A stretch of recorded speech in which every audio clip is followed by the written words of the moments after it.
चा ओम सहनाववतु सहनौ भुनक्तु सह वीर्यं करवावहै तेजस्विनावधीतमस्तु मा विद्विषावहै। ओम शांति शांति शांति। ओम पूर्णमदः पूर्णमिदं पूर्णात् पूर्णमुदच्यते पूर्णस्य पूर्णमादाय पूर्णमेवावशिष्यते। ओम शांति शांति शांति।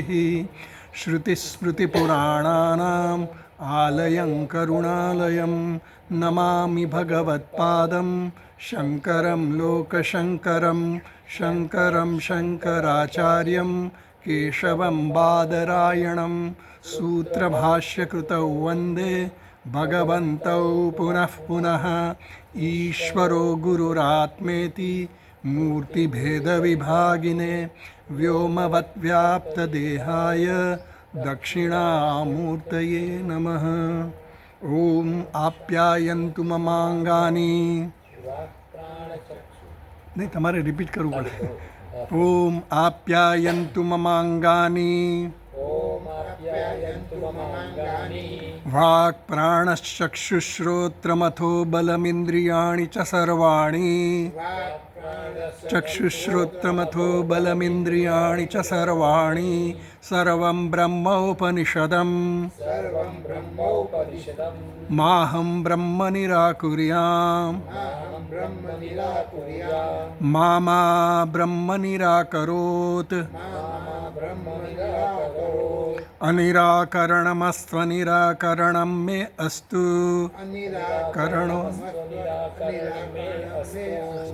तदात्मनि निरतेय उपनिषत्सु धर्मास्ते मयि सन्तु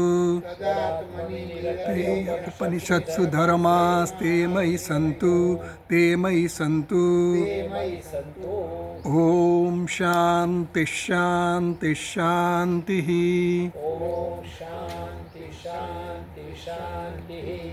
पेज नंबर 62 कैलास आश्रमના પુસ્તકમાં કેનોપનિષદનો બીજા ખંડનો ચોથો મંત્ર प्रतिबोध विदितं मतम् अमृतत्वं हि विन्दते आत्मना विन्दते वीर्यम् विद्यया विन्दते मृतम्।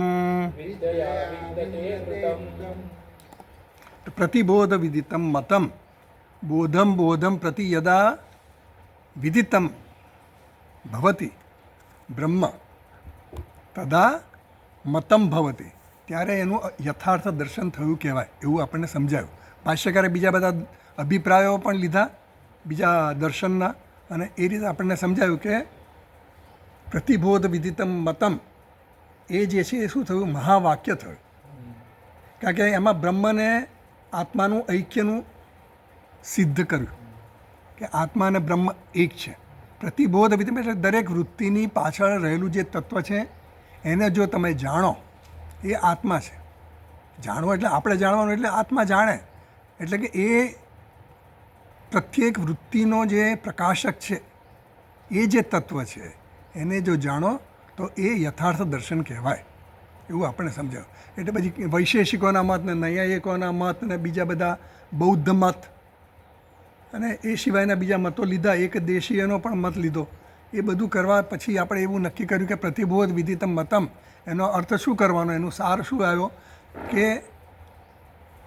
જે કંઈ પણ વિચાર કે વૃત્તિ જન્મે એ વૃત્તિના સંદર્ભમાં જે કંઈ તમને એની પાછળનો જે પ્રકાશક છે એનો જે અવભાસક છે એનું જે અધિષ્ઠાન છે એ તત્વને તમે જાણો તો એ તમારું યથાર્થ દર્શન થાય એવો એનો સાર નીકળ્યો। તો આપણે હવે આગળ વધીએ।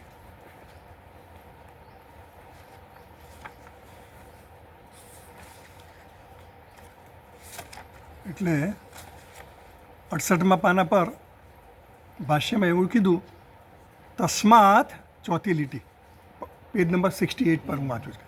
તસ્માત નિત્ય અલુપ્ત વિજ્ઞાન સ્વરૂપ જ્યોતિ આત્મા બ્રહ્મ ઇતિ અયમ અર્થ સર્વબોધ બુદ્ધત્વે આત્મનઃ સિદ્ધ્યતિ। એટલે આત્મા અને બ્રહ્મનું ઐક્ય સિદ્ધ થયું આ પ્રતિબોધ વિદિતમ મતમથી. એટલે એમ કહે છે કે તસ્માત અલુપ્ત વિજ્ઞાન સ્વરૂપ જ્યોતિ આત્મા. આત્મા કેવો છે? અલુપ્ત સ્વરૂપ, અલુપ્ત સ્વરૂપ જ્યોતિ, અલુપ્ત વિજ્ઞાન સ્વરૂપ, અલુપ્ત જ્ઞાન સ્વરૂપ, એટલે સતત જ્ઞાન સ્વરૂપ છે. પેલા લોકો તો જ્ઞાતા અને આ તે બધા બીજા અર્થ કર્યા, પણ આપણે જે નક્કી છેલ્લે સિદ્ધ શું થયું કે અલુપ્ત વિજ્ઞાન સ્વરૂપ જ્યોતિ આત્મા બ્રહ્મ. એ આત્મા કેવો છે? બ્રહ્મ છે. એટલે એ રીતે એનું ઐક્ય સિદ્ધ થયું. એટલે સિદ્ધથી ન અન્યથા, આ સિવાય બીજો કોઈ પણ આત્મા અને બ્રહ્મના ઐક્યને સિદ્ધ કરવાનો બીજો કોઈ માર્ગ નથી, એવું આપણને કહ્યું. તસ્માત પ્રતિબોધ વિદિતમ મતમ ઇતિ યથા વ્યાખ્યાત એવ અર્થ અસ્માભિઃ. અમે લોકોએ જે રીતે આની વ્યાખ્યા કરી છે એ પ્રમાણે જ આનો અર્થ થાય, બીજી કોઈ રીતે થાય નહીં. એટલે બીજા જે અભિપ્રાયો માટે ચર્ચામાં લીધા, પણ એ અભિપ્રાય પ્રમાણે બીજો કોઈ અર્થ નીકળે નહીં. એટલે પછી આગળ વાંચી આપણે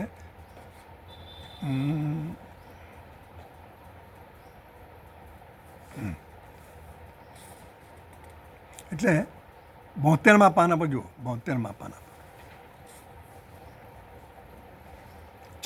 છેલ્લો શબ્દ છે ને નિર્નિમિત્ત. એટલે એવું નક્કી કર્યું કે નિર્નિમિત્ત, પછી આગળ સનિમિત્ત સકૃદ્વા અસકૃદ્વા પ્રતિબોધ એવ હિ સહ. એટલે કે આ જ્ઞાન કેવું છે? આત્મા કેવો છે? નિર્નિમિત્ત. તમને એનું જ્ઞાન નિર્નિમિત્ત એટલે નિમિત્તથી થાય. નિમિત્તથી એટલે આપણે કોઈ ઇન્દ્રિયોથી થાય કે કોઈ બીજા કારણથી થાય, એ નિમિત્ત. એટલે નિર્નિમિત્ત એટલે નિમિત્ત વગરનું, ઇન્દ્રિય વગર. એટલે એનું વિષયીકરણ કરીને થાય અથવા તો વિષયીકરણ કર્યા વગર થાય. એવા બધા મતો આવ્યા ને આગળ. એટલે એમ કહે છે કે નિમિત્તથી થાય કે નિમિત્ત વગર થાય. એકવાર થાય, પેલું કીધું ને એકવાર કોઈ વાર આમ ચમકારો થઈ જાય અને તમને જ્ઞાન થઈ ગયું, મને પ્રકાશ દેખાયો, મને એવી રીતે થાય. અથવા તો અનેક પ્રયત્નો પછી થાય, અનેક વાર થાય. તો એ અંતિમ શું છે? એ પ્રતિબોધ જ છે એવું જે નક્કી થયું. એની સાથે હવે અમારે કોઈ એનામાં રુચિ રહી નથી. હવે શંકરાચાર્ય મહારાજ એવું કહે છે કે હવે આ રુચિ અમને નથી રહી, એટલે આ ચર્ચા હવે આપણે અહીંયા બંધ કરી દઈએ. આ મત છે ને પલાણું મત છે ને અમે આમ સમજીએ, કોઈ આમ કહે છે, એ બધું અમે અમારી જે વ્યાખ્યા અમે કરીને એ વ્યાખ્યા ફાઇનલ છે. એટલે એ જ અમારી વ્યાખ્યાને અમે વળગીને ચાલીએ, કારણ કે એ શાસ્ત્રને અનુરૂપ છે. હવે આગળ ચાલીએ. ચાલો, એટલે આનંદગીરી ટીકામાં જોઈએ, પેજ નંબર 74 ઉપર કૈલાસ આશ્રમના પુસ્તકમાં છેલ્લો શબ્દ છે લક્ષ્ય પદાર્થ વિવેચન પૂર્વકમ. મળ્યું? હા. મહાવાક્યોત્થમ પરમાત્મા અસ્મિ ઇતિ જ્ઞાનમ એવ સમ્યક જ્ઞાનમ યસ્માત તતઃ એવ અમૃતત્વમ લભતે ઇતિ આહ. એટલે લક્ષ્ય પદાર્થ વિવેચન પૂર્વકમ. લક્ષ્ય પદાર્થ એટલે લક્ષ્યાર્થથી આપણે જે કંઈ તત્વમસીનો ઉપદેશ કર્યો કે પ્રતિબોધ વિદિતમ મતમ, એ પણ એક મહાવાક્ય થયું. તો લક્ષ્ય પદાર્થ વિવેચન પૂર્વકમ મહાવાક્ય દ્વારા જે કહેવામાં આવ્યું પરમાત્મા અસ્મિ ઇતિ, હું પરમાત્મા છું, અહમ બ્રહ્માસ્મિ, એ ઉપયોગ તત્વમસી એનો અર્થ શું થયો? તે તું છે. તે તું છે એટલે કે તે બ્રહ્મ તું છે, એટલે કે તું પરમાત્મા છે, એવું જે ઉપયોગ, એવો જે ઉપદેશ થયો, એ સીધો ઉપદેશ વાચ્યાર્થ નથી લેવાનો, પણ લક્ષ્યાર્થ લેવાનો છે. એટલે લક્ષ્ય પદાર્થ વિવેચનપૂર્વકમાં, એટલે જે લક્ષ્ય પદાર્થનું જે લક્ષ્ય છે કે તું બ્રહ્મ છે, એ કઈ રીતે બ્રહ્મ થાય છે, એમાં સમગ્ર તત્વમસીનો જે તત્ શબ્દનો, તત્પદનો અને ત્વમ પદનો જે અર્થ થાય છે, એ સમગ્ર અર્થ નથી લેવાનો, એમાં અમુક અંશ લેવાનું છે, અમુક અંશ નથી લેવાનો. એટલે તત્પદ ધારો કે હોય તો તત્પદ એટલે ઈશ્વર કે પરમાત્મા ગણીએ તો એમાં અમુક અંશ હોય. તત્ એટલે ઈશ્વર. ઈશ્વર કેવો છે? પરોક્ષ છે. ઈશ્વર કેવો છે? સર્વજ્ઞ છે. સર્વજ્ઞ છે, સર્વશક્તિમાન છે, સર્વવ્યાપી છે. આ બધા અંશ ઈશ્વરના છે અને પરોક્ષ છે. આત્મા કેવો છે? તત્વમ. ત્વમ એટલે તું આત્મા. આત્મા કેવો છે? જીવાત્મા કેવો છે? મર્યાદિત છે, અલ્પજ્ઞ છે, અલ્પશક્તિમાન છે, અલ્પવ્યાપી છે, અપરોક્ષ છે. આ બધા વિરોધી અંશ છે. તો બે એક કેવી રીતે હોઈ શકે એવો પ્રશ્ન થાય ને. એટલે બંનેના વિરોધી અંશો છે એનો બાદ કરી નાખવાનો, અને બાકી જે સામાન્ય અંશ રહ્યો એનો એ કયો રહ્યો? સચ્ચિદ આનંદ સ્વરૂપ ચેતન તત્વ. આ પણ ચેતન છે, જીવ પણ ચેતન છે, પરમાત્મા પણ ચેતન છે. તત્ અને ત્વમ એ બંને પદનું જે ચેતન અંશ છે એ રાખી અને બાકીના બધા અંશને કાઢી નાખો, ત્યારે એનું ઐક્ય સિદ્ધ થાય. એટલે ભાગત્યાગ લક્ષણા જે કીધી એ રીતે એમ કહે છે કે વાક્યોત્તમ પરમાત્મા અસ્મિ, એટલે હું બ્રહ્મ છું, ઇતિ જ્ઞાનમ એવ સમ્યક જ્ઞાન, એ જ યથાર્થ દર્શન, એ જ યથાર્થ જ્ઞાન કહેવાય. તતઃ એવ અમૃતત્વમ લભતે, અને એના દ્વારા જ તમને અમૃતત્વની પ્રાપ્તિ થાય, એ સિવાય ન થાય. એટલે આત્માના યથાર્થ દર્શનથી જ તમને અમૃતત્વની પ્રાપ્તિ થાય, એ સિવાય બીજી કોઈ રીતે અમૃતત્વની પ્રાપ્તિ ન થાય. તો અમૃતત્વમ ઇતિ જે કીધું, હવે ભાષ્યમાં વાંચીએ આપણે, પેજ નંબર 74 પર પહેલી લીટી. અમૃતત્વમ અમરણ ભાવમ સ્વાત્મની અવસ્થાનમ મોક્ષમ હિ યસ્માત વિંદતે લભતે યથોક્તાત પ્રતિબોધાત પ્રતિબોધ વિદિતાત પ્રતિબોધ વિદિતાત્મકાત તસ્માત પ્રતિબોધ વિદિતમ એવ મતમ ઇતિ અભિપ્રાયઃ. તો એમ કે છે અમૃતત્વમ અમરણ ભાવમ. અમૃતત્વમ એટલે શું? અમરણ ભાવમ, એટલે મરવાનું નહીં, અમરતા પણ. તો અમરણ ભાવમ સ્વાત્મની અવસ્થા. અમરણ ભાવ એટલે શું? સ્વાત્મની અવસ્થાનમ, એટલે પોતાના સ્વાત્મની એટલે પોતાના સ્વરૂપમાંનું અવસ્થાનમ એટલે નિષ્ઠા. પોતાના સ્વરૂપમાં નિષ્ઠ થવું એને અમૃતત્વમ અથવા તો અમરણ ભાવ કહેવામાં આવે. તમારા સ્વરૂપમાં નિષ્ઠા થાય, સ્વરૂપમાં તમારું અવસ્થાન થાય, તમારા સ્વરૂપમાં તમારી સ્થિતિ થાય, એને અમરણ ભાવ કીધો, એને અમરત્વ કહેવાય. મોક્ષમ હિ, એને મોક્ષ કહેવાય. તો હિ એટલે કે કારણ કે, કારણ કે એટલે કે શું? યસ્માત કારણાત. શું છે? વિંદતે લભતે. એ કારણને એને કારણે વિંદતે એટલે કે લભતે યથોક્તાત પ્રતિબોધાત પ્રતિબોધ વિદિતાત્મકાત તસ્માત પ્રતિબોધ વિદિતમ એવ મતમ ઇતિ અભિપ્રાય. એટલે એમ કહેવા માગે છે મુમુક્ષો જે છે એ મુમુક્ષો શું કરે? આ જે પ્રતિબોધ વિદિતમ મતમ જે કીધું, એ જે ઉપદેશ કરવામાં આવ્યો એના દ્વારા જ પ્રત્યેક વૃત્તિમાં, પ્રત્યેક બૌદ્ધ પ્રત્યયોમાં થનારા આત્મજ્ઞાનથી જ અમૃતત્વની પ્રાપ્તિ થાય એવો એનો નિશ્ચય થયો. તો એમ કહે છે કે એ રીતે અમરણ ભાવ, જો આ રીતનું આત્મજ્ઞાન થાય, આવું યથાર્થ દર્શન થાય, તો જ અમરત્વ કે અમરણ ભાવ અથવા તો અમરણ ભાવ એટલે આત્મામાં સ્થિતિ કરવી, સ્વરૂપમાં સ્થિતિ રાખવી, સ્વરૂપમાં નિષ્ઠા પ્રાપ્ત કરવી, એ જ મોક્ષ પ્રાપ્ત કરે. જેને આવું યથાર્થ દર્શન થાય એ જ વ્યક્તિ મોક્ષ પ્રાપ્ત કરી શકે. એટલે આત્મનિષ્ઠામાં પ્રતિષ્ઠિત થવું એટલે શું? અભયમ પ્રતિષ્ઠામ વિંદતે, એવું આગળ કહેશે. અભયમાં પ્રતિષ્ઠા પામે છે. અત્યારે આપણે બધા ભયમાં પ્રતિષ્ઠિત છીએ. આપણે કંઈ પણ વૃત્તિઓ, કંઈ પણ પ્રવૃત્તિ કરીએ એ ભયને કારણે કરીએ. નહીં થાય તો શું થશે? કરીશ તો શું થશે? સતત ભય છે. એટલે ભય, શોક આ બધાને કારણે જ આપણે પ્રવૃત્તિ કરીએ છીએ. તો આ અમરણ ભાવ એટલે શું? નિર્ભયતા પ્રાપ્ત થાય. અભયમ પ્રતિષ્ઠામ વિદે, એટલે અભયમાં આપણી પ્રતિષ્ઠા થાય. આ જ્ઞાનથી અભયમાં પ્રતિષ્ઠા થાય એવું કીધું. તસ્માત પ્રતિબોધ વિદિતમ એવ મતમ ઇતિ.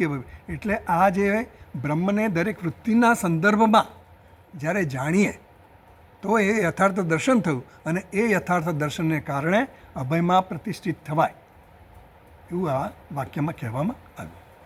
તો જો આનંદગીરી ટીકા જોઈએ, ત્રીજી લીટી. ચાલો, એમાં તો ઉત્તમ અર્થમ સંક્ષિપ્યા, એટલે એ અર્થ જે કીધો એ સંક્ષિપ્ત કરીને કહે છે. તો વાંચીએ બોધસ્ય, ત્રીજી લાઈન વાંચું છું ભાષ્ય.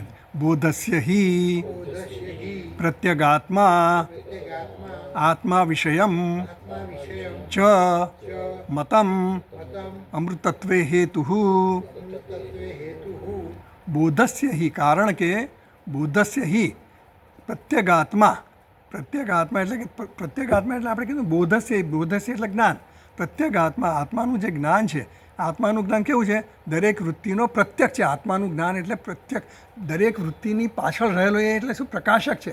પાછળ એટલે એની પાછળ એવી રીતે નહીં, પણ એનો અંતરાત્મા છે. એ રીતે દરેક વૃત્તિ છે. કેમ? અંતરાત્મા એટલે એના વગર એ વૃત્તિ જન્મે નહીં. અંતરાત્મા કીધું એટલે આત્મા અંદર છે, એટલે કે એવી રીતે આમ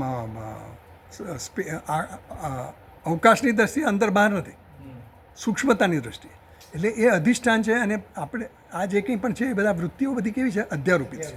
તો એમ કહેવા માગે છે બોધસ્ય પ્રત્યેક આત્મા આત્મવિષયમ ચ મતમ અમૃતત્વમ હેતુ. એટલે આ અમૃતત્વનો હેતુ શું છે? અમૃતત્વનું કારણ શું? અમૃતત્વની પ્રાપ્તિ થાય એનું કારણ શું? તો કે આ આત્મા જે છે એ દરેક વૃત્તિનો પ્રત્યેકાત્મા છે. પ્રત્યેકાત્મા અંતરાત્મા છે. એટલે એ પ્રત્યેકાત્મા હોવાને કારણે આત્માનું જે યથાર્થ જ્ઞાન છે એ જ અમૃતત્વનો હેતુ છે એવું કહેવામાં આવ્યું. બીજું કશું જ્ઞાન નહીં. આ યથાર્થ દર્શન છે એ જ્ઞાન જ કેવું છે? યથાર્થ જ્ઞાન છે. એ સિવાયના જ્ઞાન બધા કેવા છે? અયથાર્થ જ્ઞાન છે. એટલે એ દ્વારા આપણને અમૃતત્વની પ્રાપ્તિ થાય છે એટલે યથાર્થ. બીજા જ્ઞાન આપણને અમૃતત્વની પ્રાપ્તિ ન કરાવી શકે. બીજા જ્ઞાન થાય આપણને ઘણું બધું સારા જ્ઞાન થાય. બધા સાયન્ટિસ્ટોનું જ્ઞાન હોય કે બીજે ઘણી બધી યોગાનું જ્ઞાન હોય, બધું ઘણું જ્ઞાન હોય, પણ એ આપણે અમૃતત્વની પ્રાપ્તિ ન કરાવે. એ ભયમાંથી મુક્તિ ન કરાવે. કારણ કે એમાં ભય રહેલો છે. જતું રહેશે તો, ભૂલી જઈશ તો. આ આત્માનું જ્ઞાન છે એમાં જ્યારે સ્વરૂપ અવસ્થાન થઈ જાય પછી એના પછી કંઈ ચ્યુત થવાની કોઈ સંભાવના નથી એવું કહેવા માગે છે. એટલે આત્મ વિષય મતમ, જે જ્ઞાનનો વિષય આત્મા છે એ જ્ઞાન જ અમૃતત્વનો હેતુ છે, એ સિવાયનું નહીં. આત્મા કે અનાત્મા, હવે આત્મા મરણનો હેતુ નથી, અનાત્મા પણ મરણનો હેતુ નથી. મરણનું એટલે કે અમર તત્વ જે છે, અમરણ ધર્મ એટલે અમરત્વ. અમરત્વ એટલે શું? મરવું નહીં. તો આત્મા મરણનો ધર્મ નથી, અનાત્મા પણ મરણ જે છે એ ધર્મ કોનો? આત્માનો? અનાત્માનો ના. એનું કારણ શું? અજ્ઞાન કારણ છે. આત્માનું અજ્ઞાન કે અનાત્મા વિશેનું અજ્ઞાન? એ અજ્ઞાન છે ને એ મૂળ કારણ છે. અજ્ઞાન જે છે, અજ્ઞાન કેમ છે? એ અનાદિ છે, એનું કોઈ કારણ નથી. પણ અજ્ઞાન છે એટલા માટે આ બધા અધ્યારોપથી આપણે બધાને સત્ય માનતા થયા અને બધી ઉપાધિમાં અહમભાવ, નામરૂપામાં અભાવ, આપણે અનેક જગ્યાએ આપણા અહમભાવ સ્થાપિત કરી અને પછી વ્યવહાર કરતા હોય છે, પ્રવૃત્તિ કરતા. એટલે એમ કે છે મરણનો અમરણ ભાવ આવે ક્યારે? આત્મા અનાત્મા વિવેક કરીએ અને આત્મજ્ઞાન પ્રાપ્ત કરીએ ત્યારે. એટલે આત્માને માનવો કે આત્મા છે એવું માનવું એ પણ એક મોટી વસ્તુ છે. નહીં તો અસન્નેવ સભવતી, જે આત્મા નથી એવું કહેતો એ કેવો થઈ જાય? પોતે જ પોતાનું જે અસ્તિત્વ ખોઈ બેસે છે. કારણ કે અસ્થિભાતી પ્રિય આત્મા, સચ્ચિદ આનંદ આત્મા. સત એટલે હોવાપણું. એ હોવાપણું ક્યાંથી આવે છે? આત્મામાંથી આવે. હવે જ્યારે હું એમ જ કહું હું નથી, તો એ બોલવાથી કંઈ થોડો હું નથી થઈ જવાનું. મારું હોવાપણું સિદ્ધ કેવી રીતે થાય છે? એ છે એટલે સિદ્ધ થાય છે. એટલે એમ કીધું. તો કહે છે બોધસ્ય હિ પ્રત્યેક આત્મા આત્મવિષયમ ચ મતમ અમૃતત્વમ હેતુ. તો આનંદગીરી ટીકા જોઈએ હવે. ચાલો, ત્રીજી લાઈન. બુદ્ધિ પરિણામસ્ય સર્વસ્ય ભાસકમ પ્રત્યક ચૈતન્યમ પરમાત્મા ન ભવતી કિંતુ બ્રહ્માંડાત બહિઃ સ્થિત તત્પ્રાપ્તિશ્ચ મોક્ષ ઇતિ આશંક્ય. હવે આમાં શંકા કરે કે તમે આ બુદ્ધિ પરિણામસ્ય સર્વસ્ય ભાસકમ પ્રત્યક ચૈતન્ય, આ બુદ્ધિ વગેરે બુદ્ધિની વૃત્તિને પ્રકાશિત કરનાર તો આ ચૈતન્ય છે. એ કેવો છે? અંતરતમ છે. પ્રત્યક ચૈતન્યમ, ચૈતન્ય જે છે એ કેવો છે? પ્રત્યક એટલે અંતરતમ, મોસ્ટ ઇનર મોસ્ટ. તો એ જે છે એ કેમ છે? એ પરમાત્મા ન ભવત. એટલે શંકા કરે એ પરમાત્મા કેવી રીતે હોઈ શકે? આ બુદ્ધિને આ બધી વૃત્તિઓને પ્રકાશિત કરનાર જે છે એને તમે પરમાત્મા કહો છો, એ પરમાત્મા કેવી રીતે હોઈ શકે? કિંતુ કોણ હોય પરમાત્મા? બ્રહ્માંડાત બહિઃ. આ બ્રહ્માંડ જે છે ને, આ ભગવાને પરમાત્માએ આ બ્રહ્માંડનું સર્જન કર્યું. એ સર્જન કર્યા પછી એ તો પોતે તો બહાર હોય ને તો જ સર્જન થાય ને. બ્રહ્માંડનું સર્જન કર્યા પહેલાં પોતે તો જુદો હોય તો જ બ્રહ્માંડનું સર્જન. આપણે કોઈ પણ વસ્તુ ખુરશી બનાવે તો ખુરશી બનાવનારો જે હોય એ ખુરશીથી જુદો રહીને જ કરે ને. એમાં સર્જન જે બ્રહ્માંડનું થયું એ બહિઃ એટલે બહાર રહીને, બ્રહ્માંડની બહાર જ રહ્યો, અને એને તમારે આત્મા કહેવો જોઈએ. પરમાત્મા કોણ હોય? જે બ્રહ્માંડની બહાર રહીને જે સર્જન કરે એને કહેવાય. તો તમે આ ચૈતન્ય, જે પ્રત્યક ચૈતન્યને આત્મા કહો છો, એ પરમાત્મા એ કેવી રીતે હોય એવી શંકા કરે છે. તો એની પ્રાપ્તિ કરવાથી મોક્ષ થાય એવું તમે કહો છો. આ ચૈતન્યને જાણવાથી મોક્ષ થાય એવું તમે કહો છો. પણ હું તો, અમે લોકો તો પરમાત્મા એટલે પેલો પરમાત્મા સમજીએ છીએ. બ્રહ્માંડ, જે બ્રહ્માંડનું સર્જન કરનારો પરમાત્મા, એના જાણવાથી તમને મોક્ષ મળે એ અમે માનીએ, બરાબર છે. એની કૃપા થાય એનું. પણ તમે આને પરમાત્મા એવી શંકા કરે છે એટલે હવે કહે છે નહીં. તો ભાષ્ય વાંચીએ ત્રીજી લાઈનમાં છેલ્લો અક્ષર છે ન નહિ આત્મનઃ અનાત્મત્વમ અમૃતત્વમ ભવતી આત્મત્વાત આત્મનઃ અમૃતત્વમ નિર્નિમિત્તમ એવ નહીં આત્મનઃ અનાત્મત્વમ અમૃતત્વમ ભવતી. એ કહે છે કે આ જે તમે જે કીધું એવું આત્મનઃ અનાત્મત્વમ અમૃતત્વમ ન ભવતી. તમે કીધું કે આ પરમાત્મા જે બહાર રહેલો છે બ્રહ્માંડમાં એને તમે એનું જ્ઞાન તમે મેળવો તો તમને મુક્તિ મળે. તો એમ કહે છે કે નહીં, કારણ કે આત્મનઃ અનાત્મત્વમ અમૃતત્વમ ન ભવતી. આત્મા જે છે આત્માથી જે કંઈ પણ જુદો એ શું થાય? અનાત્મા થાય. તો અનાત્માના જ્ઞાનથી તમને કંઈ અમૃતત્વની પ્રાપ્તિ થાય નહીં. આત્મત્વાત આત્મનઃ અમૃતત્વમ નિર્નિમિત્તમાં. આત્મા છે, મારો આત્મા છે. આ આત્મા કેવો છે? મારો આત્મા છે. તો એ કેવો છે? મારો આપા છે, અહમ છે. તો એ આત્મા છે. આત્માનું અમરત્વ કેવી રીતે પ્રાપ્ત થાય? નિર્નિમિત્ત. નિર્નિમિત્ત એટલે આત્મા મારું સ્વરૂપ છે, સચ્ચિદાનંદ મારું સ્વરૂપ છે. એ કેવું છે? નિર્નિમિત્ત. એ સ્વાભાવિક છે, સહજ છે. એના માટે કોઈ નિમિત્તની કોઈ વસ્તુની એના જ્ઞાન માટે, કારણ કે મારો આત્મા છે, હું જાણું છું મારી જાતને, તો હું જાણું છું ને. હું કરીને સતત એ જ્ઞાન સ્વરૂપ પરમાત્મા પ્રગટ થઈ રહ્યો છે, એને હું જાણું છું. તો એને જાણવાથી જ અમૃત તત્વની પ્રાપ્તિ થાય. આત્માનું અમરત્વ એનું સ્વરૂપ છે, એ જ્ઞાન સ્વરૂપ છે, સચ્ચિદાનંદ સ્વરૂપ છે. એને જાણવાથી મને મોક્ષ પ્રાપ્ત થાય, અમૃતત્વ પ્રાપ્ત થાય. બાકી જે બહાર જે રહ્યો છે બ્રહ્માંડની બહાર, એને જાણવાથી અમૃતત્વ પ્રાપ્ત ન થાય. કારણ કે અમરત્વ પ્રાપ્ત થવું એટલે શું? મુક્તિ પ્રાપ્ત થાય. મુક્તિ પ્રાપ્ત થાય શેમાંથી મુક્તિ? ભયમાંથી, શોકમાંથી, બીજા બધા ઘણા બધા આપણા જે કંઈ પણ મુશ્કેલીઓ હોય એ બધી મુશ્કેલીઓમાંથી મુક્તિ ક્યારે થવાય? જ્યારે કોઈ અન્ય ન હોય ત્યારે જ થવાય ને. જ્યાં સુધી બીજો હોય ત્યાં સુધી મને મુક્તિ મળવાની જ નથી, કારણ કે મને ભય રહેવાનો જ છે. શું છે પેલું?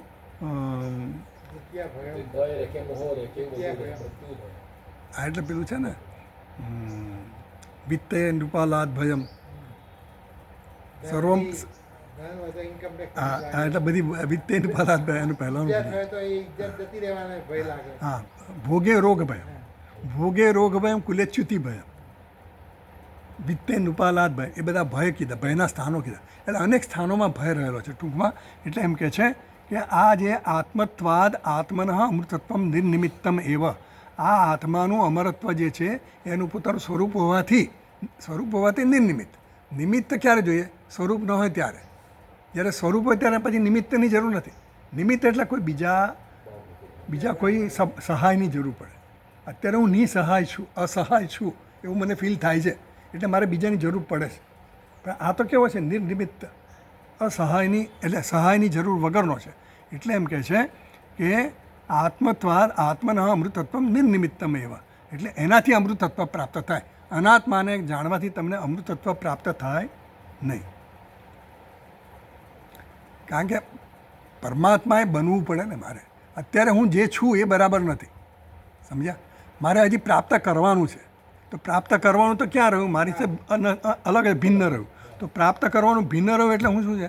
મારામાં કંઈક પરિવર્તન લાવવું પડે, મારા મનમાં પરિવર્તન, મારી સમજમાં પરિવર્તન, આવું બધું પરિવર્તન લાવવું, ત્યાર પછી બનવાનું. તો જે કંઈ વસ્તુ પ્રાપ્ત થાય એ કેવી હોય?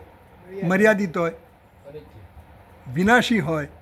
મારે એ વસ્તુ પ્રાપ્ત થાય, અમરત્વ ન પ્રાપ્ત થાય. અનાત્માને પ્રાપ્ત કરે. ધારો કે પરમાત્મા, ભગવાને મારાથી બીજો થાય, અન્ય બને, તો એ અનાત્મા જ બની જાય. સમજ પડી? વેદાંતની દ્રષ્ટિએ તો અનાત્મા બની ગયો, તો અન્ય થઈ ગયો ને. આત્માથી અન્ય એટલે અનાત્મા થયો. તો અનાત્માની કેટેગરીમાં, અનાત્માની કોટીમાં જે કંઈ પણ આવે એ બધું વિનાશી જ છે, વિનાશશીલ જ છે. એટલે એમ કહે છે કે કારણ વગર અવિનાશી છે આ સ્વાભાવિક. કોણ? આત્મા. જ્યારે પેલા પરમાત્માની તમે જે વાત કરો છો એ કેવો છે? અનાત્મા છે, વિનાશી છે. વિનાશી એટલે મારી જ્યાં સુધી એની સાથેનો સંબંધ છે ત્યાં સુધી એ મારો છે. જ્યારે મારું મન બીજે જતું રહે તો એ પરમાત્મા પણ મારા માટે રહેતો નથી. આંખ બંધ કરો તો સૂરજ મને દેખાતો નથી, એટલે મારા માટે સૂર્ય નથી. સૂઈ જવું તો સૂર્ય મારા માટે નથી. જગત નથી, સુષુપ્તિમાં જગત મારા માટે નથી. જગત જતું નથી રહેતું, પણ મારા માટે જતું રહેશે. આપણે એમ કહે ને સુષુપ્તિમાં કંઈ છે જ નહીં, જગત નથી, પણ જગત નથી કોના માટે? જે સૂઈ ગયો છે એના માટે. બીજા માટે જગત છે, આપણને પહેલાં એવું થાય કે જગત નથી એવું કેવી રીતે હોય, પણ જે સૂઈ ગયો છે ને એના માટે. એમ આ બધાને સત્તાને સ્ફૂર્તિ પ્રદાન કરનાર આ આત્મા છે. ત્યારે આ બધું મારે તે થાય છે, નહીં તો થાય નહીં. હું ન હોઉં તો મને આ વ્યવહાર પણ મારો ન થાય. કેમ વ્યવહાર કેમ થાય છે? કારણ કે હું છું એટલા માટે. સત્તાને સ્ફૂર્તિ હું પ્રદાન કરું. પતિ જગત ગઈ. એટલે એમ કહે છે કે આ જે કંઈ પણ તમને જગત દેખાય છે એ કેવું છે? નિર્નિમિત્ત આત્મા જે છે એના દ્વારા તમને અમૃતત્વ પ્રાપ્ત. આ જગત દેખાય છે કે પરમાત્મા દેખાય અને પરમાત્માના દર્શન કરો અને તમને સારૂપ્ય ને સામીપ્ય ને સાયુજ્ય ને કયું છે 4 છે ને પેલી, એ જે તમને મુક્તિ મળે, સાલોક્ય, સારૂપ્ય, સાયુજ્ય અને સામીપ્ય, આ જે 4 જે મુક્તિ કીધી, એ મુક્તિ તો કેવી છે? નાશ થનારી છે. એટલે આવતા રહેવું પડે. અથવા તો ભગવાન તમારી પર કૃપા ક્યાં સુધી કરે છે એના પર આધાર છે, તમારા પુણ્ય પ્રમાણે. ત્યાં રહે તો તમે રહીએ જાઓ કદાચ. જેમ કીધું ને બ્રહ્મલોકમાં હિરણ્ય ગર્ભ સુધી તમારી સિદ્ધિ થાય. ભોગ બુદ્ધિથી કરો નહીં, પણ કામના તમારી હિરણ્ય ગર્ભની પ્રાપ્તિની જ હોય તો તમે ત્યાં જાઓ. પણ ત્યાં આગળ તો તમે સમજો કે ભોગ ભોગવીને પાછા જ આવવું પડે. તો આ જે પરમાત્મા છે એને પ્રાપ્ત કરીને પણ જો પાછા આવવાનું હોય તો એ મોક્ષ નથી, એ મુક્તિ હંમેશ માટેની મુક્તિ નથી. અમુક સમય પૂરતી મુક્તિ કહેવાય આપણે. તો એમ કહે છે કે એ નહીં. આત્મન અનાત્મત્વમ અમૃતત્વમ ભવતી આત્મત્વાદ આત્મન અમૃતત્વમ નિર્નિમિત્તમ એવ. એટલે આનંદગીરી ટીકા વાંચીએ. આત્મત્વાદ જે છે ને એ કહે છે અનાત્મ પ્રાપ્તે હે કર્મ ફલવત. જ્યારે તમે અનાત્માની પ્રાપ્તિ કરો, આત્માની પ્રાપ્તિ શેને કારણે? અનાત્માની પ્રાપ્તિ થાય એટલે શું છે? એ ફલવત, એટલે ફળ આપનારી છે. તો અનાત્મા જે હોય એ તો કર્મનું ફળ જ છે. આપણે એનું ફળ જે કંઈ પણ મળે આપણને એ કર્મફળ છે. તો અનાત્મ પ્રાપ્તે હે કર્મ ફલવત અનિત્યત્વ અનિત્યત્વેન અમૃતત્વ પ્રસિદ્ધિ ન સ્યાત. અનાત્મા દ્વારા જે કંઈ પ્રાપ્ત થાય એ કર્મફળના પરિણામે પ્રાપ્ત થાય. તો એ જે કર્મફળના પરિણામે પ્રાપ્ત થાય એ કેવું રહેવાનું? અનિત્ય જ રહેવાનું, એ નિત્ય ન હોય. યદિ ઉક્ત દોષ પરિહારાય ઔપાધિક ભેદેન ભિન્નત્વમ બ્રહ્મણ સ્વતઃ તું આત્મત્વમ એવ ઇતિ મન્યસે તત્ર આહ. પણ જો તમે ભેદ ઔપાધિક ભેદ છે એવું સમજતા હો, એટલે ઔપાધિક ભેદ એટલે આપણે ભેદ જે છે એ કેવો છે? ઉપાધિનો ભેદ. ઈશ્વર અને મારામાં શું ભેદ છે? ભાઈ ઈશ્વરની ઉપાધિ જુદી છે અને મારી ઉપાધિ. જે કહ્યું ને ભાઈ તત્વમ કીધું, તો એ ઉપાધિના ભેદ જે છે તત્વમાં એ વાચ્યાર્થ હતા. પણ લક્ષ્યાર્થથી જ્યારે જાણીએ ત્યારે શું છે? એ બંનેનું ઐક્ય સિદ્ધ થાય છે. તો ભિન્નત્વ બ્રહ્મણ સ્વતઃ તો આત્મત્વમ એવ. બ્રહ્મ તો કેવું છે? વાસ્તવિક ભેદ નથી. જે ભેદ છે એ કેવો છે? બ્રહ્મમાં અને આત્મામાં ઉપાધિનો ભેદ છે. મન્ય છે તત્ર. તો એવું કહેવામાં આવે છે કે આત્મત્વાદ, ભાષ્યમાં આપણે વાંચી ગયા, આત્મત્વાદ આત્મન અમૃતત્વ નિર્નિમિત્તમ એવા. એટલે આત્માનું જે આત્મત્વ છે, આત્માનું આત્મપણું જે છે, આત્મપણું એટલે કે હુંપણું જે છે, અસ્થિભાતિ પ્રિયપણું જે સચ્ચિદાનંદ સ્વરૂપપણું જે છે એ કેવું છે? નિર્નિમિત્ત છે, સ્વાભાવિક છે. એમ આગળ કહે છે આમાં આનંદગીરી ટીકા જ વાંચું છું. બ્રહ્મણ આત્મત્વાદ એવ, બ્રહ્મણ આત્મત્વાદ એવ આત્મન અમૃતત્વમ સ્વભાવતઃ એવ સિદ્ધમ. આ બ્રહ્મનું જે આત્મત્વ છે ને એ કેવું છે? સ્વાભાવિક છે, સહજ છે. બ્રહ્મને આત્મત્વ એટલે આત્મપણું. બ્રહ્મને આત્માનું ઐક્ય કેવું છે? સ્વાભાવિક છે. એ સિદ્ધ થયું. કેવી રીતે સિદ્ધ થયું? તત્વમસીથી સિદ્ધ થયું. જે વિરોધ અંશ છે એનો બાદ કરીને જે સામાન્ય અંશ છે, સમાન અંશ છે, એનો સ્વીકાર કરીને બંનેનું ઐક્ય સિદ્ધ થયું. તર્હિ વિદ્યાયા આનર્થક્યમ પ્રાપ્તમ. જો આવું જ સિદ્ધ થઈ ગયું કે બંને એક જ છે, તો પછી આ જ્ઞાનની જરૂર શું? એવો પ્રશ્ન કરે છે. ઇતિ આશંક્ય આહ. જો આત્મા અને બ્રહ્મ એક જ હોય, જો હું મુક્ત જ હોઉં, બ્રહ્મ મુક્ત છે, હું મુક્ત છું, જો મુક્ત જ હોય, આત્મા મુક્ત જ હોય, તો પછી આ જ્ઞાનની જરૂર છે. મુક્ત જ છે, પછી કરવાનું શું કામ કંઈ? એમ કહે છે. ઇતિ આશંક્ય એવમ મર્ત્યત્વમ ઇતિ. તો આગળ ભાષ્યમાં કહે છે એવમ મર્ત્યત્વમ આત્મનઃ યત અવિદ્યયા અનાત્મત્વ પ્રતિપત્તિ તો કે છે એવમ એટલે કે આવી રીતે જ આત્માનું મૃત્યુ પણ કેવું છે? અવિદ્યા નિમિત્ત છે, અવિદ્યાને વશાત છે. અવિદ્યા અનાત્મત્વ પ્રતિપત્તિ, અવિદ્યાના કારણે જ આ આત્માનું જે અનાત્મપણું છે ને એ કેના કારણે છે? અવિદ્યાના કારણે. એટલે એમાં અનાત્મ ધર્મ, આત્માના ધર્મ અનાત્મા પર અને અનાત્માના ધર્મ આત્મા પર એવા અધ્યારોપિત જે થાય છે એ કોને કારણે થાય છે? અવિદ્યાને કારણે. એનું કારણ શું છે? અવિદ્યા છે. અને અવિદ્યા છે એટલા માટે તમને આ બધું થાય છે. એટલે અવિદ્યાને નિવારણ કરવું પડે. અવિદ્યાના નિવારણ વગર એનો સ્વભાવ ભલે એવો રહ્યો, પણ જ્યાં સુધી અવિદ્યા તમને ખબર ન હોય કે અગ્નિ ગરમ હોય અડીએ તો દાઝી જવાય, એવી ખબર ન હોય તો અડો, તો ખબર ન હોય તો તમે અડો, બરાબર? અગ્નિ તો દાઝવાનો એનો સ્વભાવ છે. પછી એ સ્વામીજી છે કે ભાઈ આ એમનો શિષ્ય છે, એવો બધો ભેદ એને ન ખબર, એ તો એનો સ્વભાવ પ્રમાણે જ વર્તન કરે ને. એમ આ ભલે તમને ખબર છે કે એનો સ્વભાવ તત્વમસી, તે તું છે, તું ઈશ્વર છે, તું જીવ નથી, એવું બધું કહે, શાસ્ત્ર કહે, પણ એ મારી મગજમાં, મારી સમજમાં આવવું જોઈએ ને. મારી સમજમાં જ્યાં સુધી ઉતરતું નથી ત્યાં સુધી તો એ મારા માટે કેવું છે? અજ્ઞાન જ છે મારે. એના સ્વભાવ વિશે હું જાણતો નથી કે હું મુક્ત છું. હું મારા વિશે જાણતો નથી. જ્યારે જ્યાં સુધી મને એમ લાગે કે હું મુક્ત છું, હું બોલું, બુદ્ધિમાં સમજે આવી, પણ જ્યાં સુધી વ્યવહારમાં એ ના આવે ત્યાં સુધી એ જ્ઞાન મને ઉપયોગી થવાનું નથી. એટલે એમ કહે છે કે એવમ મર્ત્યત્વમ, અમરત્વ જે છે એ આત્મન યદ અવિદ્યા અનાત્મ પ્રતિપત્તિ, અવિદ્યાને કારણે હું મારી જાતને અનાત્મા માનું છું અને એટલે હું મને મર્ત્યત્વ માનું છું. હું મર્ત્ય છું એવું માનું છું. કેમ? હું અવિદ્યાને કારણે. એટલે જ્યાં સુધી અવિદ્યા હશે ત્યાં સુધી આ મર્ત્યત્વ રહેવાનું છે અને અમરત્વ પ્રાપ્ત થવાનું નથી. અમરત્વ પ્રાપ્ત નહીં થાય તો ભયમાંથી મુક્ત થવાનું નથી, એવું સિદ્ધ થાય. એટલે આપણે જે સમજ પ્રમાણે અત્યારે વર્તીએ છીએ એ વર્તા જ કરવાના અને એને સત્ય આપ્યા જ કરવાના અને એમાં અટવાયા જ કરવાના. એટલે એ પરંપરા સતત ચાલુ રહે.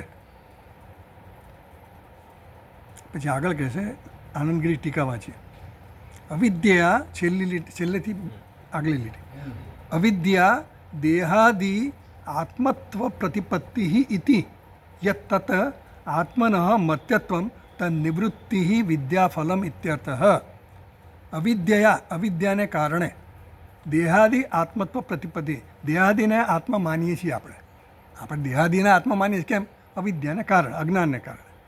યત તત એ જે છે એ દેહાદિના ધર્મોનો આત્માના ધર્મો પર અને આત્માના ધર્મોનો દેહાદિ ધર્મો પર આપણે જે અધ્યારોપ કરીએ છીએ ને એના કારણે મર્ત્યત્વમ, આપણામાં મર્ત્યત્વમ છે અને તદ નિવૃત્તિ વિદ્યાફલમ, અને એ જે અવિદ્યા છે એની નિવૃત્તિ થાય તો એ અવિદ્યાની નિવૃત્તિ એ વિદ્યાનું ફળ છે અને એ મોક્ષ છે, એ મુક્તિ છે એવું કહેવામાં આવે છે. તો એ આગળ વાંચીએ આપણે, ચાલો ભાષ્યમાં. કથમ પુનઃ યથોક્તયા આત્મવિદ્યયા અમૃતત્વમ વિંદતે ઇતિ અતઃ આહ. તો કહે છે કે કથમ પુનઃ યથોક્તયા આત્મવિદ્યયા અમૃતત્વમ વિંદતે. તમે એવું કેવી રીતે કહો છો કે આ આત્માને આત્મજ્ઞાન પ્રાપ્ત કરીને અમર બની જવાય? એવું શંકા કરે, પ્રશ્ન કરે છે કે તમે કેવી રીતે કહો આત્માને જાણીને અમર બની જવાય, એવું કઈ રીતે છે? તો આહ એના ઉત્તરમાં કહેવામાં આવે છે. આગળ વાંચીએ. આત્મના સ્વેન સ્વરૂપેણ વિંદતે લભતે વીર્યમ બલમ સામર્થ્યમ ધન સહાય મંત્ર ઔષધિ તપ યોગ તપોયોગ કૃતમ વીર્યમ મૃત્યુમ ન શક્નોતિ અભિભવિતુમ અનિત્ય વસ્તુકૃતત્વાત. એવું કહે છે. કથમ પુનઃ યથોક્તયા આત્મવિદ્યા અમૃતત્વમ વિંદતે. તમે એમ કહો છો કે આત્મવિદ્યાથી અમૃતત્વની પ્રાપ્તિ થાય છે, કેવી રીતે? તો એના ઉત્તરમાં કહે છે કે આત્મના આત્મના એટલે શું? સ્વેન સ્વરૂપેણ, પોતાના સ્વરૂપના જ્ઞાનથી, આત્માથી પોતાના સ્વરૂપના જ્ઞાનથી વિંદતે એટલે કે શું? લભતે, પ્રાપ્ત કરે છે. શું પ્રાપ્ત કરે? વીર્યમ. વીર્યમ એટલે શું? બળ. બળ એટલે શું? પેલું મલ્લયુદ્ધ કરવાનું બળ નહીં, પણ સમજવાનું બળ. સૂક્ષ્મતા તમારામાં આવે. દૃશ્યતે તો અગ્રયા બુદ્ધિયા સૂક્ષ્મદર્શી. એ સૂક્ષ્મતા તમને સામર્થ્ય પ્રાપ્ત થાય. આત્માના જ્ઞાન માટેનું સામર્થ્ય જોઈએ. એકદમ સ્થૂળ બુદ્ધિથી આપણે આત્મજ્ઞાન ન પ્રાપ્ત. એટલે સૂક્ષ્મતા એટલે આપણું મન અંતર્મુખ થવું જોઈએ. એટલે અંતર્મુખ થવા માટેનો પ્રયત્ન થવો જોઈએ, તો જ આપણે. એ તો બહિર્મુખતામાં આપણે ભલે બુદ્ધિશાળી હોય, બધા વ્યવહારમાં આપણે બહુ હોશિયાર કુશળ હોઈએ, પણ આ જ્ઞાનમાં જે સૂક્ષ્મતા જોઈએ એ ન પણ હોય. એટલે એના માટે અંતર્મુખતા જોઈએ. એટલે એમ કહે છે વીર્યમ બલમ સામર્થ્યમ લભતે ધન સહાય. ધન, તમારી પાસે ધન હોય તો પ્રાપ્ત થાય આ જ્ઞાન.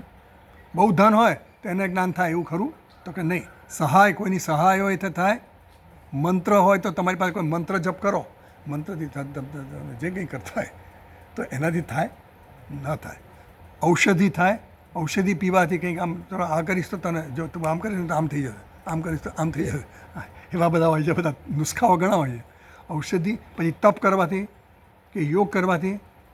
તો આ જે તપ કરો, ધન પ્રાપ્ત કરો, કોઈની સહાય લો, મંત્ર લો, ઔષધિ લો, તપ કરો, યોગ કરો, આ બધાથી પ્રાપ્ત થનારું સામર્થ્ય છે એ કેવું છે? અનિત્ય વસ્તુથી પ્રાપ્ત થયેલું સામર્થ્ય છે. જે કંઈ જપ કરો, તપ કરો, ઔષધિ લો, એ બધું કેવું છે? ઔષધિ પણ પ્રાપ્ત થઈ. ક્યાંથી પ્રાપ્ત થઈ? કોઈના કર્મથી પ્રાપ્ત થઈ ને. બધી કર્મથી પ્રાપ્ત થયેલી વસ્તુ છે. તો કર્મથી યત કૃતકમ તદ અનિત્યમ. જે કર્મથી પ્રાપ્ત થાય એ અનિત્ય જ હોય. તો અનિત્ય કર્મ દ્વારા પ્રાપ્ત થયેલું, અનિત્ય સાધનો દ્વારા, કરણો દ્વારા પ્રાપ્ત થયેલી વસ્તુ કેવી હોય? અનિત્ય જ હોય. એ નિત્ય ન હોઈ શકે. એટલે એમ કહે છે કે તમે ગમે એટલું તપ કર્યું તો એનાથી પ્રાપ્ત થાય કે નહીં? આ આત્મજ્ઞાન ન થાય. બહુ ધન ખર્ચો, અનેક યજ્ઞો કરો, આ કરો તે કરો, તો એનાથી થાય કે નહીં? ન થાય. કોઈની સહાય લો, કોઈ મહાત્માની સહાય લો, કે ગુરુજી હવે તમે મારો હાથ પકડો, બસ હવે મેં તમારો હાથ પકડી લીધો, એને નહીં થાય, એનાથી નહીં થાય. ગુરુજી મારો હાથ ઝાલે એટલે આ જ્ઞાનને આપવા માટે આપણને ઝાલાય, કે આપણો ભ્રમ નિવૃત્ત કરવા માટે ગુરુજી આપણો હાથ ઝાલે. પણ પ્રયત્ન તો પછી છેલ્લે આપણે જ કરવાનો છે. આપ મુઆ વિના સ્વર્ગે ન જવાય એવું કહેવાય ને, એમ આપ મુઆ વિના ન થાય આ બધી વસ્તુ. એટલે આપણે જ કરવું પડે. પ્રયત્ન તો આપણે સ્વપ્રયત્ન જ જોઈએ. એટલે આપણે જ આપણા મનને એવી રીતે વિવેક અને વૈરાગ્યને બધું સાધન ચતુષ્ટય સંપન્ન કરવું પડે. એટલે એના માટે પ્રયત્ન, સ્વપ્રયત્ન જ જોઈએ. એટલે તપથી પણ ના થાય. બહુ બધા વર્ષો સુધી તપ કરવું, એક જ પગ ઉપર ઊભો રહીને ઘણા બધા તપ કરતા હોય, એનાથી પ્રાપ્ત થાય? ન થાય. તો આ જે વીર્ય એટલે સામર્થ્ય, એ શક્તિ કેવી રીતે પ્રાપ્ત થાય? સામર્થ્ય કેવી રીતે પ્રાપ્ત થાય? તો કે આ બધા કર્મ દ્વારા પ્રાપ્ત થયેલા જે કંઈ પણ તમે સાધનો વાપર્યા ગયા, એ બધા સાધનોથી તમને મર્યાદિત વસ્તુ જ પ્રાપ્ત થાય, અનિત્ય વસ્તુ જ પ્રાપ્ત. આ જે આત્માનું જ્ઞાન છે એ તમને નિત્ય વસ્તુ પ્રાપ્ત કરાવે છે. નિત્ય એટલે મારું સ્વભાવ નિત્ય છે. મોક્ષ એ નિત્ય છે. હું જે મારું આનંદ સ્વરૂપ છે એ નિત્ય છે. પણ મને એ અનુભવ કેમ નથી થતો? કારણ કે મારી બહિર્મુખતા એટલી બધી છે કે મને એવો વિવેક જન્મતો જ નથી. અને હું બહારના વિષયોમાં જ એટલો બધો રમણ કરું છું કે મને આ વસ્તુ વિચારમાં જ આવતી નથી. વિચાર કર્યા પછી મારા મનને એવું કેળવવું પડે. અને મનને કેળવવા માટેનો કોઈ પ્રયત્ન થયો જ ન હોય તો મન અંતર્મુખ બને જ નહીં. અંતર્મુખ ન બને તો આત્મા તો ક્યાં છે? એ સૂક્ષ્મ. અંતર એટલે સૂક્ષ્મ છે, અંતર્મુખ એટલે અંદર છે એવું નથી. એ તો સર્વત્ર વ્યાપ્ત છે. પણ એ સૂક્ષ્મતા મારામાં જ્યાં સુધી ના આવે ત્યાં સુધી મને આત્માનું જ્ઞાન થાય નહીં. ભલે આપણે સાંભળીએ છીએ, બધું કરીએ છીએ, પણ આપણને નથી થતું કેમ? એ આપણામાં ઉતરતું કેમ નથી? કારણ કે એટલા બધા અંદર બીજા સંસ્કારો પડ્યા છે ને, એ આપણું એટલું બધું આમ આપણને આમ વશમાં કરી નાખે. અવશ્ય બહિર્મુક્તા થઈ જાય છે. એટલે એમ કહે છે ન શક્નોતી અભિભવિતુમ અનિત્ય વસ્તુ સત્વાત. આ જે બધા તપ કીધા, ધન કયા, સહાય કીધા, એ બધું કેમ? એનાથી આ વસ્તુથી અમરતા પ્રાપ્ત થાય નહીં. કેમ ન થાય? કારણ કે એનાથી આત્મજ્ઞાન, તમને આ બધા ધન વગેરેથી આત્મજ્ઞાન પ્રાપ્ત ન થાય. કારણ કે એ જે કંઈ વસ્તુઓ છે એ બધી કર્મથી પ્રાપ્ત થયેલી વસ્તુ છે. એટલે કૃતત્વાત, આ બધી અનિત્ય વસ્તુ કૃતત્વાત, બધી અનિત્ય સાધનોથી પ્રાપ્ત થયેલી વસ્તુ છે. એટલા માટે આગળ વાંચીએ. આત્મવિદ્યા કૃતમ તું વીર્યમ આત્મના એવ વિંદતે ના અન્યેન ઇત્યેતત ના અન્યેન ઇતિ અતઃ અનન્ય સાધનત્વાત આત્મવિદ્યાવીર્યસ્ય તદેવ વીર્યમ મૃત્યુમ શક્નોતિ અભિભવિતુમ. તો એમ કહે છે કે તમે જે કીધું એ તો કૃતત્વાદ યત કૃતકમ અનિત્યમ. જે કરેલું હોય, જે કર્મ દ્વારા પ્રાપ્ત થાય કેવું હોય, અનિત્ય હોય. તો હવે એમ કહે છે કે આત્મવિદ્યા કૃતમ તું, પરંતુ આત્મ એનાથી અલગ તું એટલે કિંતુ આત્મવિદ્યા કૃતમ વીર્યમ, આત્મવિદ્યા દ્વારા પ્રાપ્ત થયેલું વીર્ય, જે આત્મવિદ્યા દ્વારા તમારામાં જે સૂક્ષ્મતા કે અંતર્મુખતા કે જે તમારામાં વિવેક, વૈરાગ્ય, સાધન, ચતુષ્ટય, સંપત્તિ જે કંઈ પ્રાપ્ત થઈ એ કેવી થાય? એ વીર્ય, એને વીર્ય કીધું. વીર્ય એટલે બીજું કંઈ વીર્ય નહીં, બાહુબળની કે મસ્ક્યુલર બિલ એની વાત નથી, પણ એ વીર્ય એટલે જે આપણી દ્રષ્ટિ, સૂક્ષ્મ દ્રષ્ટિ થવી, વિવેક જન્મવો, એ બધું જે છે એ વીર્ય, એ સામર્થ્ય જે પ્રાપ્ત થાય છે ને એ ન અન્યેન આત્મના એવ વિંદતે, આત્મા દ્વારા જે પ્રાપ્ત થાય છે, ન અન્યેન એ બીજાથી પ્રાપ્ત થઈ શકતું નથી. અતઃ અનન્ય સાધનત્વાદ આત્મવિદ્યા વીર્યસ્ય, એટલે આત્મવિદ્યાનું જે વીર્ય છે, એનું જે વીર્ય એટલે કે એની જે શક્તિ છે, એની જે સૂક્ષ્મતાની સામર્થ્ય તમારામાં આવે છે એ અનન્ય સાધન, એ અનન્ય સાધન છે. એના સિવાયનું બીજું કોઈ સાધન જ નથી. આત્મવિદ્યા સિવાયનું બીજું કોઈ સાધન તમને અમરત્વ પ્રાપ્ત કરી શકાવે નહીં. અને એના સાધન આત્મવિદ્યા સિવાય બીજું કોઈ છે નહીં અમરત્વમાં. તો આત્મવિદ્યા તમારે પ્રાપ્ત કરવી પડે. તદેવ વીર્યમ, એ જ ખરું વીર્ય છે. તેથી મૃત્યુમ શક્નોતિ, તદેવ વીર્યમ મૃત્યુમ શક્નોતિ શક્નોતિ અભિભવિતું. એટલે એ જ વીર્ય જ તમારા આ અભિભવિતું, અભિભવ એટલે એનો પરાભવ કરવાનો, પરાભવ કરી શકે. હા, એ જ એનો મૃત્યુનો પરાભવ કરી શકે. આત્મવિદ્યા તમારા મૃત્યુનો પરાભવ કરી શકે. એ સિવાયનું બીજું કોઈ પણ જ્ઞાન, બીજું કોઈ પણ તપ, યજ્ઞ, ધન, કંઈ પણ તમારું કર્મ હોય, ઊંચામાં ઊંચું શ્રેષ્ઠ કર્મ કરો, સ્વર્ગમાંય જઈ આવો, તોય ત્યાં પણ એ જે કંઈ કર્મથી પ્રાપ્ત થયું ને એ તમને અનિત્ય જ પ્રાપ્ત થાય, એમ કહેવાનો મતલબ છે. આગળ વાંચીએ.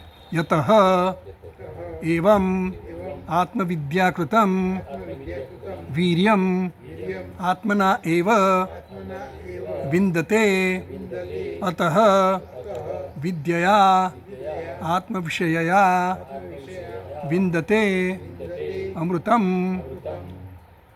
એટલે એમ કહે છે, હવે આપણને જે મંત્રના જે ભાગ છે ને બધા, એટલે પ્રતિબોધ વિદિતમ મતમ એ તો આપણને બહુ વિસ્તારથી સમજાવ્યું. પછી આ બધા બીજા પાઠ છે એ બધા તો બહુ અંશ બધા નાના નાના છે.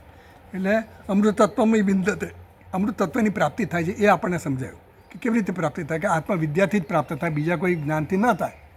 હવે આગળ સમજાવે છે વિદ્યા વિંદતે અમૃતમ, વિદ્યાથી શું પ્રાપ્ત થાય છે? અમૃતત્વની પ્રાપ્તિ થાય છે એમ કહે છે. આત્મના વિંદ્યતે વીર્યમ એ પણ સમજાવ્યું છે. આત્મા દ્વારા તમને, આત્મા જ્ઞાનથી તમને વીર્ય પ્રાપ્ત થાય એ આપણને સમજાવ્યું કે ધન વગેરેથી ન થાય પણ આત્મજ્ઞાનથી જ થાય. હવે છેલ્લી જે ચરણ છે ને એ સમજાવે વિદ્યા વિંદતે અમૃતમ, એ સમજાવે છે કે યત, કારણ કે એવમ આત્મવિદ્યાકૃતમ વીર્યમ, આત્મવિદ્યા દ્વારા જે પ્રાપ્ત થયેલું વીર્ય છે કેવું છે? આત્મના એવ વિંદતે, આત્મા વડે જ પ્રાપ્ત કરે છે, પોતે પોતાના વડે જ પ્રાપ્ત કરે છે. એટલે કે પોતે પોતાના એટલે શું? અંતર્મુખ થયો હોય. પોતે પોતાનું એટલે કર્મ કર્તૃ વિરોધ નથી ત્યાં. પોતે પોતાને જાણવાની વાત છે ને, તો પોતે પોતાને જાણવું છે.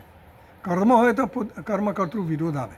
આમાં કરતા પોતે છે, પોતે પોતાના સ્વરૂપને જાણે છે, એ સ્વરૂપમાં નિષ્ઠ થઈ જાય છે ત્યારે વિંદતે. અત વિદ્યા આત્મવિષયા વિંદતે, એટલે આત્મવિષયક વિદ્યાથી જ વિંદતે અમૃતમ, અમૃતની પ્રાપ્તિ થાય છે.